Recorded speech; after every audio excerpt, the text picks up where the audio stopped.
Welcome to LaunchPod, the show from the Innovation Launchpad network that takes on the acceleration of research in the UK. I'm your host, Paul Stimpson, and today we'll be hearing from two of our network's co-investigators on their top tips for applying for our flagship Researcher in Residence scheme. But before that, let me give you a quick introduction to the Innovation Launchpad network. The Innovation Launchpad Network Plus, funded by the Engineering and Physical Sciences Research Council, the EPSRC, brings together leading universities, the Catapult Network, and regional innovation ecosystems and enriches the exchange of ideas and knowledge across these organisations. One of the ways we do that is through the Researcher in Residence scheme, and this really is a flagship activity for us as a network. For those who don't know, we award up to 50k to researchers in the UK whose research proposal fits within at least one of our key themes, which are net zero, resilience, and healthcare and wellbeing. These projects are awarded on a collaborative basis, meaning that it is a requirement for researchers to work alongside at least one of the catapults. You can find out more about the catapults and other details about the scheme over at innovationlaunchpad.ac.uk. At the time of recording, we've just closed the expression of interest window in Tranche 2 and are looking forward to receiving full applications from applicants in August 2023. And that really is what this podcast is going to be about today. Our first guest is Professor Ben Hicks from Bristol University, who serves as an investigator for our network, meaning that he's very well placed to advise on how to write the best application for the Researcher in Residence scheme.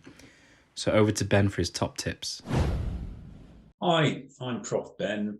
Welcome to this super concise top tips session for preparing your full Researcher in Residence application. I'm going to keep this short, and this really covers 5 top tips that we've learned from working with academics from the region and the network in preparation of their Research in Residence applications in Tranche 1. First and foremost, you should endeavour to co-develop your application with your Catapult host. You must remember that they too will need to provide time and resources to support you when you actually have your residence. So they need to be invested in this residence, in this application, as well as you. Second, you need to think of your residence as part of a much longer journey.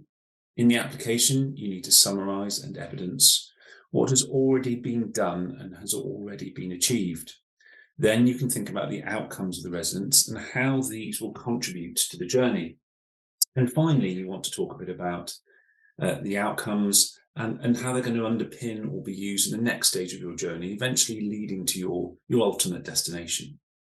So continuing the journey analogy, you might be aiming for a specific destination in the long term, and it's important to describe this, but you also really need to be clear about the different outputs from your residence and how each of these might contribute to the next stage of your journey and also your wider academic stroke industrial career. In terms of outputs, it's very rare that we see only a single output for a residence. So you need to think broadly in terms of technology translation, identifying research opportunities, building industrial networks, testing ideas, understanding industry needs. It could be a startup or spin-out opportunity, and also longer-term collaborations with your Catapult and their industrial network or membership. Remember, again, no residence is exactly the same, and each residence will have its own set of contextualized outputs for the residents. Finally, avoid vague subjective statements. Instead, all your responses should be appropriately detailed, fully justified, and evidenced. This includes future activities. In future activities, be specific. Include details of what, why, when, how, and whom, rather than just a sort of blanket sentence that covers everything. So those are the 5 top tips. Very best of luck with your applications, and make the most of your local support and the Innovation Launchpad network team. Recall that we are all here to help you. We want as many residences to be as successful as they possibly can be and really deliver to the aims of the network and that sort of industry, Catapult, academia collaborations. So good luck. So that was Professor Ben Hicks, our resilience investigator. Big thanks to Ben for that, who recorded that segment from Bristol Airport, such is his commitment to the cause. Of course, Ben is always available to advise. If you have any further questions for him, his details are available on our website. Now, not everyone listening to this will be writing a full application. We are aware of that. So maybe you are considering applying in the future. It is certainly worth starting those conversations now, as Tranche 3 of the scheme opens in October 2023. More information on that will be released in due course over on our website. But next up here is our healthcare and wellbeing investigator, Dr Alex Frangi from Leeds University, with more guidance on the researcher and residence process.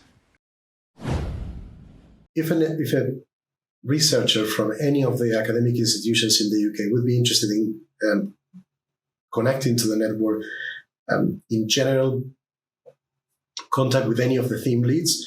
If you're interested in healthcare and well-being, please contact me, and we can talk you through the options that there are, the possibilities in terms of collaborations, and also what is the right thing for you, what is the right mechanism of support for you.